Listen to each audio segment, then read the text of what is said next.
Bonjour, bienvenue sur Résumar. Ici, on te fait vite fait les résumés de tes séries préférées. Donc abonne-toi, active la cloche de notification pour ne rien rater et partage la vidéo pour nous soutenir. Merci, ça nous fait plaisir. Let's go! L'épisode commence par un rappel. Peggy Carter apparaît dans des extraits de Captain America, The First Avenger, où elle travaillait avec Steve Rogers pendant la guerre. Puis on la retrouve en 1946, à New York, après la fin du conflit mondial. Steve est mort, et Peggy tente de reprendre une vie normale tout en travaillant pour la SSR, Strategic Scientific Reserve, une agence gouvernementale. Au bureau, elle est entourée d'agents masculins qui la sous-estiment constamment.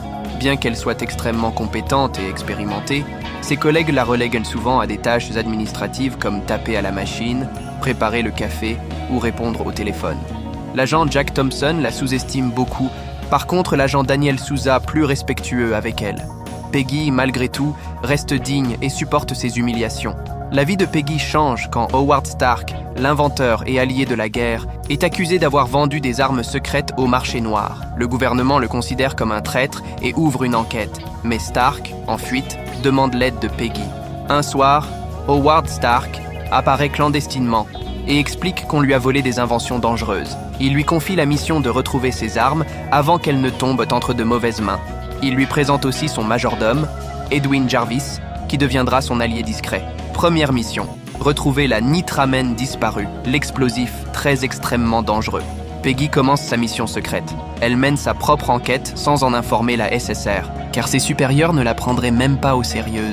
Peggy infiltre un club de nuit tenu par des criminels. Déguisée et rusée sans se faire remarquer, elle parvient à obtenir des informations et récupérer un cylindre contenant la nitramène. Mais au même moment, elle croise un homme mystérieux. Peggy réussit à se défendre et à s'échapper, mais elle réalise le danger de sa mission. Arrivée à la maison, elle finit par ouvrir le cylindre et sortir le petit tuyau contenant une lumière, avec de la fumée qu'elle finit par éteindre. Peggy partage son appartement avec une colocataire, Colleen O'Brien, une jeune femme aimable qui la soutient dans son quotidien. Mais lorsque Peggy ramène le cylindre de nitramène, l'assassin mystérieux retrouve sa trace et pénètre dans l'appartement. Pensant trouver Peggy, il tue froidement Colleen, qui se trouvait là. Ce moment choque profondément Peggy. Elle finit par se débarrasser de l'assassin qui a une cicatrice au cou. Sa vie secrète vient d'avoir une conséquence tragique sur une innocente. Cela renforce son sentiment de culpabilité et sa détermination à arrêter les coupables. Peggy montre alors à Jarvis ce qu'elle a trouvé dans le cylindre. Celui-ci lui propose d'aller voir un docteur. Avec Jarvis, Peggy continue à enquêter et découvre un laboratoire secret appelé Roxxon où l'on fabrique des armes à partir de la nitramène. Elle y trouve plusieurs cylindres prêts à exploser. Alors qu'elle tente de neutraliser la menace, l'un des hommes cicatrisés jette un cylindre par terre, ce qui provoque des fumées et cause une explosion. Peggy doit improviser. Elle court en demandant à Jarvis de venir le prendre et ils finissent par esquiver par justesse à l'explosion. Pendant ce temps, à la SSR, ses collègues poursuivent leur enquête officielle sur Stark. Ils n'ont aucune idée que Peggy mène déjà la véritable chasse aux armes volées. Ils apprennent que l'usine Roxxon vient d'être explosée.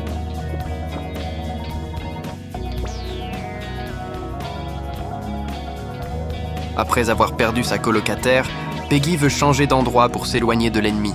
Elle va voir son amie Indy qui est serveuse dans un cafétéria.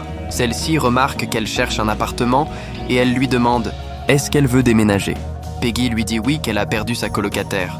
Indy lui propose alors de venir loger à côté d'elle pour être sa voisine. Mais Peggy dit qu'elle a un rendez-vous avec un ami pour visiter un appartement. Elle va voir Edwin Jarvis, qui lui montre un beau manoir. Celui-ci lui décrit les meubles. Mais Peggy refuse de rester pour éviter qu'on découvre qu'elle a des liens avec Stark, jusqu'à ce que Edwin Jarvis lui montre la chambre à coucher qui est magnifique. Peggy répond alors qu'elle va peut-être passer une nuit.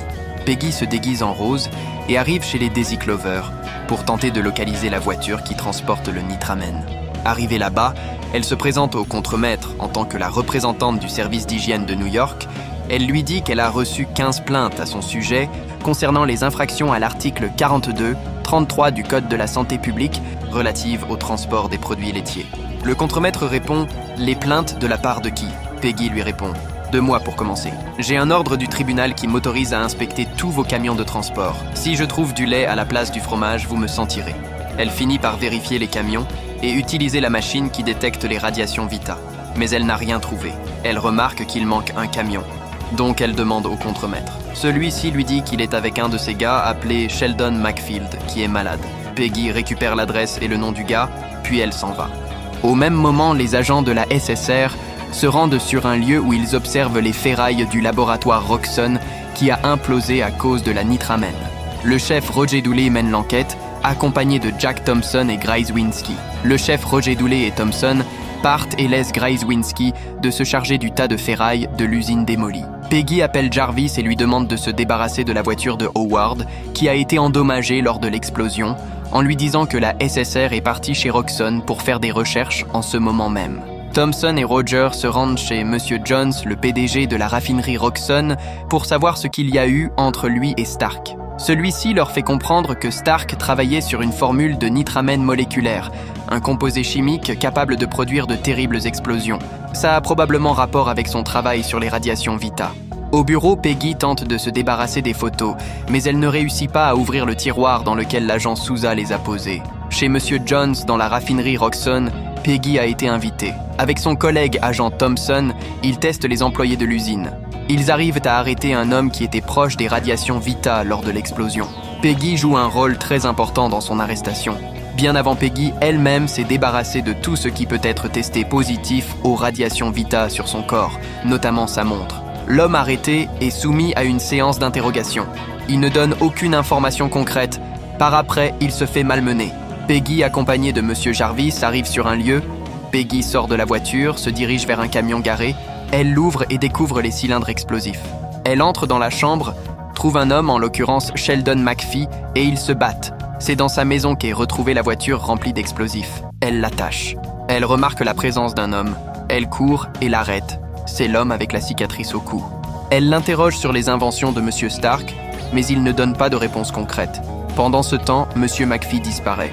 Peggy, Jarvis et l'homme avec la cicatrice, Monsieur Branis, partent pour Manhattan. Soudain, un homme tombe sur le toit de la voiture dans laquelle ils sont. Les coups de feu partent dans tous les sens. De son côté, McPhee est arrêté par l'agent Thompson et son patron. Il lui pose certaines questions. Peggy se bat avec l'homme qui est descendu sur le toit de la voiture. Jarvis tente de sauver les cylindres pour qu'ils ne tombent pas, mais un finit par tomber. La situation devient compliquée. Peggy se bat avec l'homme qui est tombé sur le toit de la voiture. Elle demande ensuite à Jarvis de sauter de la voiture, en attrapant avec lui l'homme à la cicatrice au cou, Monsieur Branis. Il exécute, il tombe. Peggy crucifie sur le toit avec un couteau l'homme qui est tombé sur le toit de la voiture.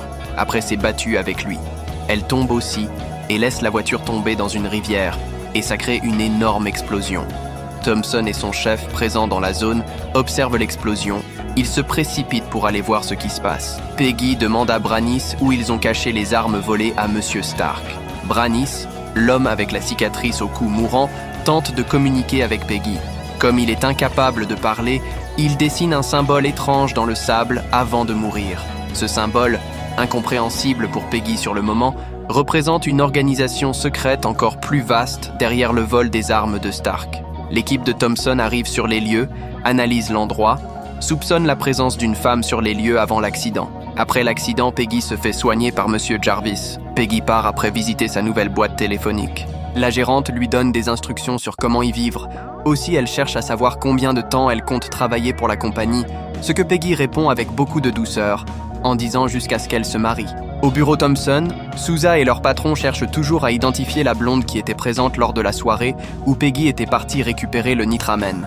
Dans les débris de l'usine de Roxxon pulvérisée, un collègue de Thompson, Monsieur Grzywinski, qui s'occupe de les trier pour trouver une piste sous le commandement du chef, découvre une plaque de voiture, en l'occurrence, celle que Peggy et Jarvis avaient utilisée avant l'explosion. L'épisode reprend peu après la mort de Leet Branis et la destruction du camion rempli de cylindres de nitramène. Peggy est troublée par les événements. Elle n'a pas pu sauver Branis, et le seul indice qu'il a laissé derrière lui est ce symbole étrange dessiné dans le sable. Elle sait que ce signe est la clé pour comprendre qui tire les ficelles. Dans sa nouvelle résidence, les hommes ne sont pas autorisés à venir les voir. Un homme se trompant de chambre tombe sur Peggy. Il veut aller voir sa copine, demandant à Peggy de le laisser passer chez elle pour y aller. Mais Peggy refuse qu'elle passe par sa chambre pour aller la voir. Sa copine est à l'étage suivant. Le patron de la SSR, Roger Dooley et Grajewinski, se rendent à l'hôtel là où était logé Leet Branis. Ils vérifient la chambre et trouvent du cash et des passeports, respectivement un passeport britannique du nom d'Alfred Line, un Américain du nom d'Orson Hawks et un Portoricain au nom de Federico Roslin. Ils découvrent aussi la présence de la machine à écrire qu'utilisait M. Branis. Dans la résidence où Peggy est logée, une fille se fait renvoyer, en l'occurrence, la fille chez qui l'homme qui s'est trompé de chambre en se retrouvant à la fenêtre de Peggy est venu. L'agent Souza a localisé le propriétaire de la voiture, à qui appartient la plaque d'immatriculation retrouvée dans les débris des ferrailles dans l'explosion de la raffinerie Rawson. La voiture appartient à M. Stark. Il informe ses collègues et leur patron. L'agent Souza dit « Monsieur Stark avait mis les voiles, c'est-à-dire s'est échappé ». Alors le boss Roger Dooley dit qu'il y avait bien quelqu'un au volant. Donc il cherche à savoir qui était au volant de la voiture. Peggy va voir Monsieur Jarvis et lui dit que sa propriétaire lui a suggéré une idée. Elle dit alors, si elle savait comment le cambrioleur a accédé et vidé le coffre impénétrable de Monsieur Howard Stark, elle pouvait peut-être remonter sa trace et retrouver les prototypes disparus. Jarvis lui dit que le voleur n'est pas ressorti exactement par la porte d'entrée. Peggy lui demande la nuit du cambriolage, est-ce qu'ils ont entendu quelque chose ? Eh bien non, dit Monsieur Jarvis. Au même moment, l'agent Souza et Thompson viennent cogner à la porte de Monsieur Jarvis. Peggy se cache, Monsieur Jarvis va ouvrir la porte. Jarvis demande aux agents ce qu'ils sont venus chercher. Il l'informe qu'ils ont trouvé un pare-choc qu'il appartient sur une scène de crime, donc de les accompagner au poste de police. Arrivé au poste de la SSR, Monsieur Jarvis se fait interroger. Au même moment, Peggy présente joue à la sournoise en demandant que c'est pas le majordome de Monsieur Stark.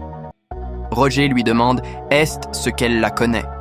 Peggy dit qu'elle a lu le rapport. Peggy demande alors au patron s'il croit vraiment qu'il est impliqué dans l'explosion de la raffinerie Rawson. Le boss lui répond « Il n'a peut-être pas posé la bombe, mais il a pu faire office de chauffeur ». Thompson continue d'interroger Monsieur Jarvis en lui montrant 2 photos de 2 individus qui ont volé les fabrications de Monsieur Stark, en lui disant qu'ils sont tous les 2 morts. Content, Jarvis joue la comédie en lui disant qu'ils ont trouvé leur voleur en tout cas. Thompson lui dit qu'il sait ce qu'il va faire s'il a perdu le pare-choc de sa voiture sur une scène de crime. Je signalerai le vol du véhicule. Jarvis dit s'il insinue que Monsieur Stark fera un truc pareil. Thompson lui jette les photos en lui disant qu'il insinue que c'est lui, que c'est pas Monsieur Stark, qu'il est en cavale. Jarvis reprend. Il est aussi totalement innocent. Thompson dit alors qu'il comprend son recrutement. Il est posé, intelligent et extrêmement loyal. Pour cela, Thompson est obligé de le menacer qu'ils seront expulsés du pays. Il lui dit qu'il va devoir dire ça à sa femme et lui demande comment il va le lui dire. Thompson l'oblige à appeler sa femme, lui-même va lui dire. Jarvis, nerveux, dit de laisser sa femme en dehors de ces histoires. Thompson lui dit qu'il l'a entraîné dedans avec son patron en enfreignant la loi. Vous payez. Elle paye. Peggy, qui était présente dans la salle d'interrogation, part pour aller chercher un dossier et l'amener à son boss, juste pour perturber la séance en les déconcentrant, pour éviter qu'on coince Jarvis et soutirer plus d'informations. Arrivée, elle demande à Chef Dooley qu'il faut son signature et que ça ne peut pas attendre. Il finit par signer. Thompson laisse Jarvis un moment. Il se voit, agent Thompson, Chef Dooley, et agent Souza. Il félicite agent Thompson pour son taf qu'il est en train de faire, en lui disant que Monsieur Jarvis finira par donner des informations concernant Monsieur Stark. Chef Dooley dit à Thompson que c'est sa femme le point faible de Jarvis. Peggy qui apparaît soudain quand Thompson voulait présenter le chef Dooley à Jarvis après les avoir écoutés. Elle dit au chef qu'elle a peur d'avoir pris par erreur le signalement de la voiture. En ce moment, Monsieur Jarvis se sent en confiance et se lève en disant avant de procéder à son arrestation, il va devoir se permettre de prendre son congé. Et s'ils veulent souhaiter approfondir un détail, de ne pas hésiter de contacter l'un des avocats de Monsieur Stark. Au bureau du chef Roger Dooley, Peggy subit un châtiment verbal du chef, mais pour elle, le coup est bien joué et réussi. Arrivée à la résidence, Indy, l'ami de l'agent Carter, vient la voir dans sa chambre en lui demandant de lui raconter sa journée. Mais Peggy dit qu'elle est fatiguée. À sa sortie de la chambre de Carter, Indy et Carter se retrouvent en face de la chef de la résidence avec une fille en leur disant que c'est leur nouvelle voisine qui se nomme Underwood. La présentation se fait rapidement et elles se séparent. Arrivée dans les égouts où le voleur est passé pour voler, Peggy demande à Jarvis de lui dire la vérité sur son passé. Jarvis lui dit, avant la guerre, qu'il était au service d'un général et qu'il voyageait beaucoup. Et qu'ils étaient à Budapest quand il a rencontré sa femme Anna qui est juive.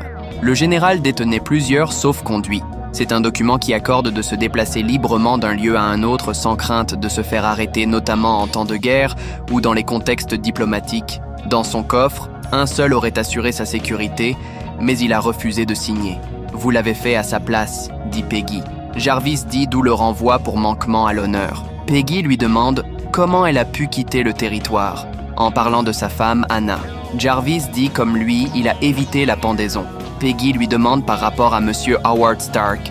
Par rapport à Monsieur Stark, Jarvis lui dit qu'il avait un contentieux avec le général et ils sont toujours entendus. Quand il a appris de mon erreur, il a utilisé son influence. Anna sait ce que Stark a fait pour vous, mais elle ne sait pas ce que vous faites pour lui, dit Peggy à Jarvis. Ces derniers temps, non, répond Jarvis à Peggy.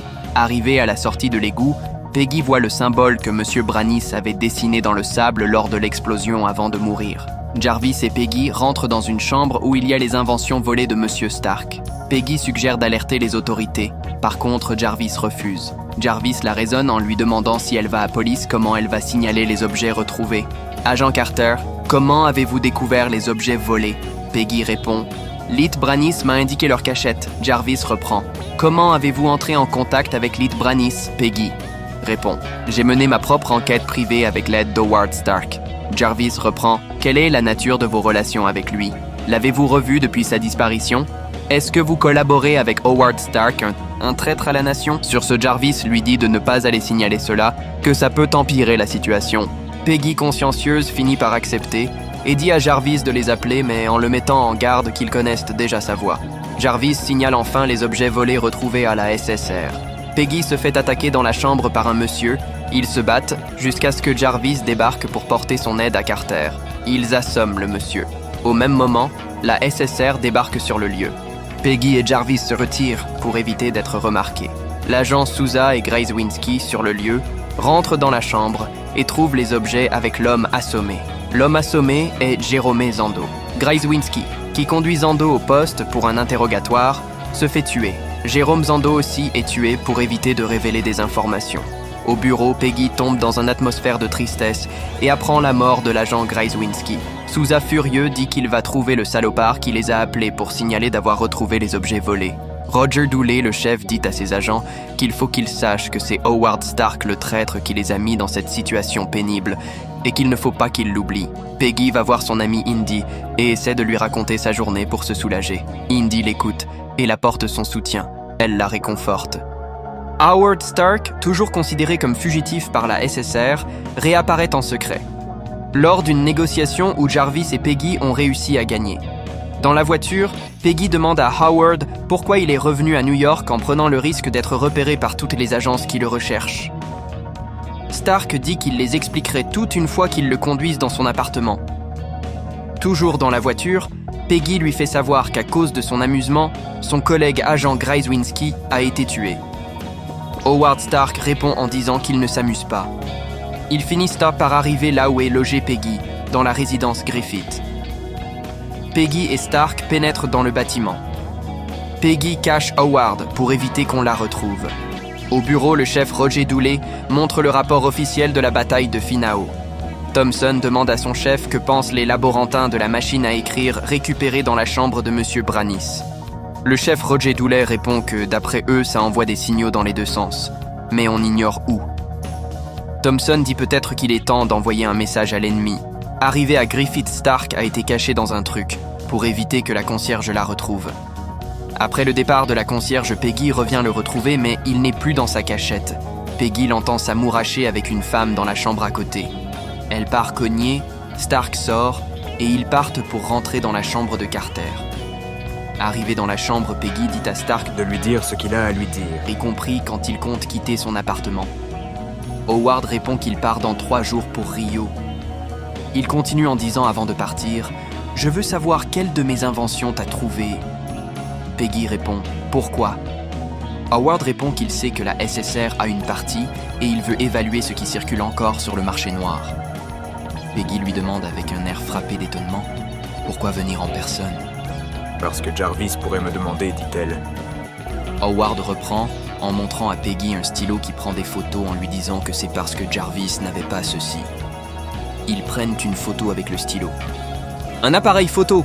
dit Peggy et prend le stylo. Au bureau, l'agent Thompson regroupe ses collègues en leur disant que le chef est absent pour travailler sur le dossier Stark, donc lui, il sera aux commandes avant son retour. Sous mon commandement, personne se repose, dit-il. L'agent Sousa demande à Peggy si elle ne veut pas savoir ce que le commandant Thompson a en stock pour elle. Peggy répond à part la livraison de repas. L'agent Sousa voulait aller voir s'il pouvait trouver des empreintes sur l'appel anonyme qu'il avait appelé lors des retrouvailles des outils de Monsieur Stark. Mais le commandant actuel, l'agent Thompson, lui refuse et lui dit de jouer le rôle de Grzywinski. Peggy va au laboratoire de la SSR pour demander aux laborantins ce qu'elle peut les amener comme repas sous l'ordre du commandant Thompson. Dans le laboratoire, Ed joue un jeu avec le chef du laboratoire pour pouvoir photographier ce qui est dans le laboratoire avec le stylo caméra qu'elle a récupéré chez Stark. Elle finit de prendre ses photos et elle déserte le labo. L'agent Sousa arrive sur le quai où les outils de Stark ont été retrouvés dans une chambre. Il prend les empreintes du téléphone qui l'a appelé, il voit 2 hommes qui jouent aux cartes, il s'approche d'eux et essaie de savoir s'ils ont entendu quelque chose par rapport à la veille ou on les a appelés. Ça tourne mal, il se bagarre avec un gars et il l'arrête. Il l'amène au poste. Arrivé au poste, l'agent Thompson se moque de lui en disant aux autres qu'agent Sousa a arrêté Monsieur Stark. Agent Sousa interroge le monsieur, mais il ne dit rien. L'agent Thompson fait entendre à l'agent Sousa qu'il faut qu'il laisse le gars que c'est un soulard. Stark dit à Peggy que toutes ses inventions sont dans leur labo, le laboratoire de la SSR, et il veut que Peggy récupère une. Il lui montre la photo de ce qu'ils veulent qu'elle récupère en l'expliquant son fonctionnement. Peggy comprend et lui dit, selon l'explication, c'est une invention qui sert à couper la lumière dans toute la ville. Howard dit oui. Peggy lui demande où est le problème alors. Stark lui fait comprendre qu'une fois activée, on ne peut plus la rallumer parce que les installations électriques grillent au passage, c'est ça le problème, et la ville restera dans le noir comme au Moyen-Âge. Peggy demande à Howard comment elle va l'éteindre. Stark répond « C'est pour ça qu'il est revenu », en disant qu'il est le seul à le désactiver. À SSR, l'agent Thompson rentre dans l'interrogatoire où l'agent Sousa interroge l'homme qu'il a arrêté, avec une bouteille de whisky avec du pain. L'agent Sousa lui dit d'arrêter, que c'est quoi il fait comme ça, que c'est un interrogatoire. L'agent Thompson dit au sujet que s'il raconte ce qu'il a vu près du bateau, il va lui donner le whisky. Celui-ci finit par parler l'agent Thompson, lui laisse alors la nourriture et le whisky. Le chef Roger Doulet, de son côté, rencontre un colonel qui a été à la bataille de Finao et lui demande de lui parler de cette bataille et lui, il va l'aider à se fourvoyer. Peggy, accompagnée de Monsieur Jarvis, se rendent à la SSR pour récupérer l'invention en question sans même savoir qu'ils sont poursuivis. Le colonel parle de la bataille au Doulet en lui disant qu'il n'y a pas eu cette bataille, que c'est plutôt un massacre. Thompson félicite l'agent Sousa d'avoir déniché un témoin que personne n'a remarqué. Peggy, arrivée au bureau, rentre dans le laboratoire discrètement et substitue l'invention avec le faux qu'elle a amené. Elle l'ouvre et trouve un tube contenant un liquide rouge dedans. Le monsieur qui les avait suivis a suivi Peggy jusqu'à sa résidence Griffith. Arrivé, Peggy demande à Howard Stark ce qu'il y a dans la fiole. Stark voulait mentir, mais finit par dire la vérité sous la pression de Peggy en disant que c'est le sang de Steve Rogers. Peggy lui donne une gifle. L'homme qui a suivi Peggy a amené les fleurs en demandant à la gérante que c'est pour Peggy qu'il peut aller lui donner, en disant qu'il l'aime. Au moment où la concierge voulait avoir ses informations d'identité, il a disparu et rentré dans l'établissement. Une dispute éclate entre Howard Stark et Peggy. Peggy fait comprendre à Stark qu'elle a eu confiance en lui. Stark s'excuse en l'expliquant qu'on ne gravire pas les échelons en Amérique sans prendre de mauvaises habitudes au passage. Peggy lui demande pourquoi il a récupéré le sang de Steve Rogers. Howard lui dit qu'il était l'un des principaux chercheurs du projet Renaissance, en lui disant qu'11 fioles sont revenues au gouvernement et une seule pour lui. Il demande à Peggy si la SSR savait pour cette fiole. Peggy lui répond pourquoi l'aurait-il pas. Le gouvernement n'en a presque plus, s'ils avaient su pour la mienne, ils m'auraient jamais rendu, dit Stark, en lui faisant comprendre que le sang de Steve peut sauver des vies, malgré qu'il n'ait plus. Peggy, en colère, lui fait comprendre qu'il est un fautif, qu'il fait tout ça pour son intérêt et qu'elle ne veut plus le voir. L'homme qui a suivi Peggy tentait de rentrer dans sa chambre soudaine. Mademoiselle Wood sort et l'élimine. Jarvis, qui tente de s'excuser auprès de l'agent Carter pour le comportement de Monsieur Stark et pour sa complicité d'avoir menti à Peggy. Au bureau, l'agent Sousa, toujours concentré sur la femme présente lors de la soirée où Peggy a débarqué pour récupérer le cylindre contenant la nitramène, le chef Roger Dooley est rentré. L'agent Thompson lui demande « Qu'est-ce qu'il a appris sur Finao ?» Il répond qu'il y avait des corps réduits en pièces. La question était qui les a tués. Thompson répond ces types en voyant la photo de 2 personnes mortes. Le chef Roger Dooley lui répond que 2 hommes n'en tuent pas des centaines. Et pourquoi sont-ils parmi les morts, à moins qu'ils ont pris l'identité d'hommes vraiment tués? Thompson lui dit que Howard Stark a débarqué 1 heure après que la bataille de Finao n'a pas eu lieu. Le chef Dooley lui dit qu'ils sont au cœur d'une conspiration. L'agent Carter et leur nouvelle colocataire, Madame Dottie Wood, prennent des repas dans le cafétéria où Indy travaille. Soudain, Wood fait tomber le sac de Peggy et vole la clé de sa chambre, sans que Peggy ne s'en rende pas compte. Jarvis qui continue à s'excuser auprès d'agent Carter, mais ça échoue. Arrivé à la SSR, Peggy remarque que la SSR intercepte un message radiocodé envoyé avec la machine à écrire mystérieuse qui se tape toute seule. Ce code semble être lié à l'organisation secrète responsable des vols des armes de Stark. Les agents n'arrivent pas à le déchiffrer, mais Peggy, grâce à son expérience de guerre et son entraînement, reconnaît immédiatement le système. C'est un code utilisé par le SOS britannique, Special Operations Executive, qu'elle a appris durant la guerre. Peggy réussit à le traduire et découvre qu'il s'agit d'un signal indiquant une fabrique secrète en Europe de l'Est, liée à cette organisation ennemie. Elle dit qu'on appelle cela masque jetable, ce sont des coordonnées géographiques, elle a déchiffré le code et on retrouve le nom de Stark dedans. Le chef Roger Dooley demande à ce que les agents se rendent à Biélorussie pour lui ramener M. Stark. Carter dit au chef qu'elle ira aussi à Biélorussie en disant que personne n'est plus qualifié pour cette mission qu'elle va aussi. Malgré que Peggy a expliqué au chef Roger Dooley qu'elle est nécessaire pour cette mission parce qu'elle serait là pour les déchiffrer. Les codes, en cas de réception de messages codés. Elle n'a pas été prise pour la mission. Sur le coup, après réflexion, le chef Roger Dooley leur dit d'aller s'équiper pour la mission, y compris Peggy, malgré qu'agent Thompson ne la veut pas dans l'équipe. Peggy qui rentre dans les toilettes des hommes pour se changer.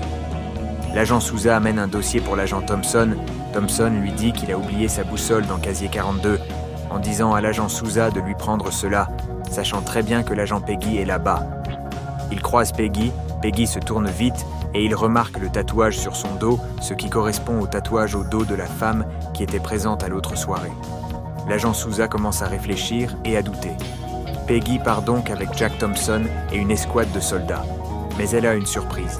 Sur place, elle retrouve ses anciens alliés de la guerre, les Howling Commandos, l'escouade de Steve Rogers. Parmi eux, Dum Dum Dugan, qui est ravi de revoir l'agent Carter. Contrairement aux agents de la SSR, eux la respectent totalement pour ses exploits durant la guerre. De son côté, l'agent Sousa analyse le dossier d'agent Carter et constate qu'elle a des blessures de balles sur son dos, ce qui correspond aussi avec la femme sur la photo. Il est surpris. Le chef Roger Dooley mène l'enquête. Il demande à un monsieur quel est le rapport entre Stark et la bataille de Finao. L'homme lui dit que Stark était présent pour le nettoyage du massacre. Malgré ce que Stark a fait aujourd'hui, il est l'ennemi numéro 1. Le chef Dooley lui dit qu'ils ont des preuves contre Stark, mais lui il dit qu'il y a quelqu'un qui connaît la vraie version de l'histoire, mais préfère la garder pour soi. L'équipe infiltre un complexe isolé, identifié comme une école, mais qui s'avère être une base d'entraînement. Ils découvrent qu'il s'agit en réalité d'un programme appelé Léviathan, une organisation secrète qui forme de jeunes filles en assassins et agents espions. Les enfants sont entraînés dès leur plus jeune âge, conditionnés pour devenir de redoutables tueuses. C'est le premier aperçu du programme qui formera tristement plus tard la célèbre Black Widow. Peggy et l'équipe réalisent qu'ils sont face à un ennemi bien organisé, international et beaucoup plus dangereux qu'ils ne l'imaginaient. Ils trouvent une fille dans la salle qui poignarde Dum Dum Dugan et court. Peggy et ses agents doivent maintenant mettre plus de prudence dans la mission. Peggy dit qu'ils doivent retrouver celui qui piège Howard. Le chef Roger Dooley va à la rencontre de M. Jarvis pour lui parler de son patron M. Stark et d'un ancien général John Mark Guinness, en lui disant qu'ils ont échangé des coups de poing sur un champ de bataille en 1944, en lui demandant s'il sait quelque chose à propos. Jarvis dit qu'il ne sait rien à propos de ça. Le chef Roger Dooley lui donne son numéro de données à Stark qu'il veut entendre la vérité. Madame Wood rentre dans la chambre de Peggy, fouille là-dedans et ressort. Alors qu'ils explorent le site, l'équipe tombe dans une embuscade. Des agents de Léviathan attaquent et un combat intense s'engage. Peggy démontre toute sa valeur. Elle se bat avec une efficacité redoutable, sauvant plusieurs soldats. Jack Thompson, d'habitude arrogant et condescendant, est choqué par les compétences de Peggy sur le terrain. Il comprend qu'il l'a sous-estimée depuis le début. L'équipe parvient à neutraliser plusieurs ennemis, mais le Léviathan reste insaisissable. Il récupère cependant un prisonnier qui pourrait fournir des informations cruciales à la SSR.